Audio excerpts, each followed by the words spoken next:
सुप्रभात बच्चों। हम लोग पिछले वीडियो में अलंकार पढ़े थे। अलंकार के बारे में आपको बताया गया था। एक बार मैं संक्षिप्त रूप में उसका मैं रिवीजन कर देना चाह रहा हूँ। अलंकार किसे कहते हैं? काव्य की शोभा बढ़ाने वाले शब्दों को अलंकार कहते हैं। अलंकार के दो भेद होते हैं, शब्दालंकार और अर्थालंकार। तो पहले वीडियो में हम लोग शब्दालंकार के बारे में पढ़ चुके हैं। आज हम पढ़ेंगे अर्थालंकार। अर्थालंकार किसे कहते हैं? जब काव्य में अर्थ के कारण चमत्कार उत्पन्न होता है तो उसे हम अर्थालंकार कहते हैं। जैसे हम कविता पढ़ तो ले रहे हैं लेकिन कोई आनंद की प्राप्ति नहीं होती है, किसी तरह का कुछ भी चमत्कार नहीं दिखता है। और जब हम उसका अर्थ समझते हैं तो अर्थ सुन करके बहुत अच्छा लगता है, तो वहाँ पे अर्थालंकार होता है। जैसे एक उदाहरण के द्वारा मैं आपको बताना चाहूँगा। मखमल के झूले पड़े हाथी सा टीला। मखमल के झूले पड़े हाथी सा टीला, आप देखेंगे बोर्ड पे मैंने लिख रखा है।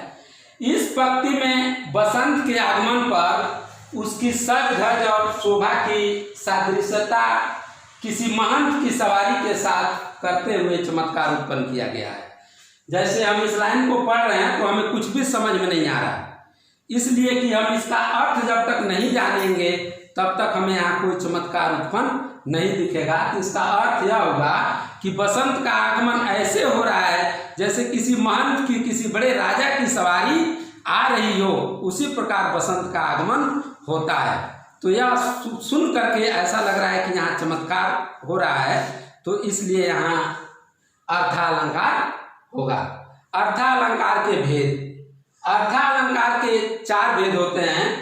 पहला होता है उपमा अलंकार, दूसरा होता है रूपक अलंकार, तीसरा होता है उत्प्रेक्षा अलंकार और चौथा होता है अतिशयोक्ति अलंकार। तो सबसे पहले हम उपमा अलंकार को जानेंगे। जिस काव्य पंक्ति में किसी जग प्रसिद्ध वस्तु या व्यक्ति की तुलना सामान्य वस्तु को अच्छा बताने के लिए असामान्य वस्तु से की जाती है, वहाँ उपमा अलंकार होता है। उपमा का मतलब ही तुलना होता है। किसी भी अच्छे चीज की तुलना हम किसी सामान्य चीज की तुलना से जब करते हैं तो वहाँ उपमा अलंकार होता है। उदाहरण के लिए हम देखेंगे, हाय फूल सी कोमल बच्ची हुई राख की ढेरी। इसका मतलब यह होगा कि उपर्युक्त पंक्ति में रेखांकित पदों को देखिए। पहला रेखांकित पंक्ति है फूल और दूसरा है बच्ची। इसमें फूल अपनी कोमलता के कारण संसार में प्रसिद्ध है और इस पंक्ति में बच्ची को फूल की उपमा दी गई है, उसे फूल जैसा कोमल बताया गया है, इसलिए यहाँ उपमा अलंकार होता है। इसके बाद हम चलेंगे अब रूपक अलंकार। अब हम जानेंगे रूपक अलंकार की परिभाषा हम देखेंगे। मैं यहाँ रूपक अलंकार का परिभाषा लिखने में जा रहा हूँ। रूपक अलंकार हम लोग देखेंगे कि रूपक अलंकार किसे कहते हैं।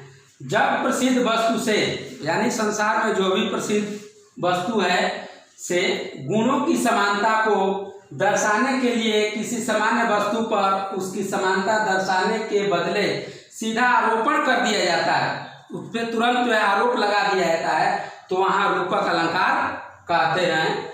उदाहरण के लिए आप देखेंगे, चरण कमल बंदो हरिराई। यहाँ बताया गया है इस पंक्ति में कि प्रभु के चरणों को ही कमल कह दिया गया है।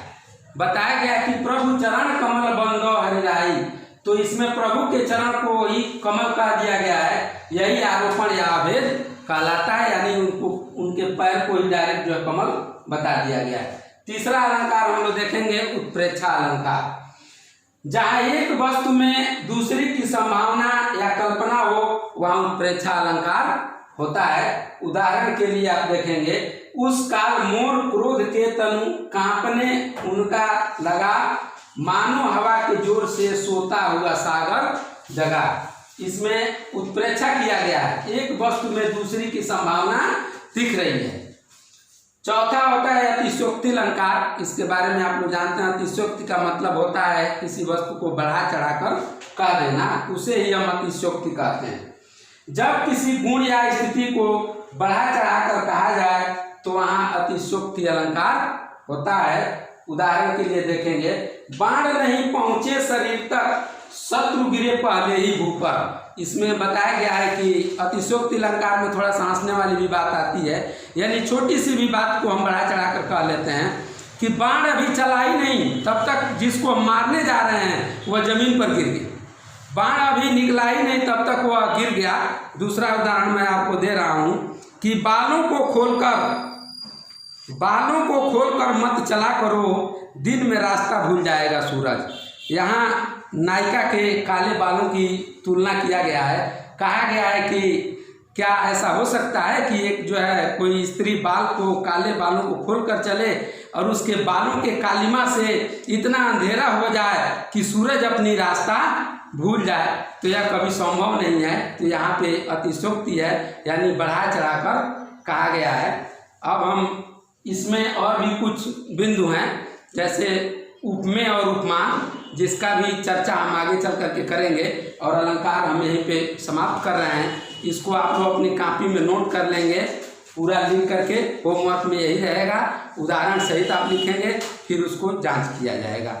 धन्यवाद।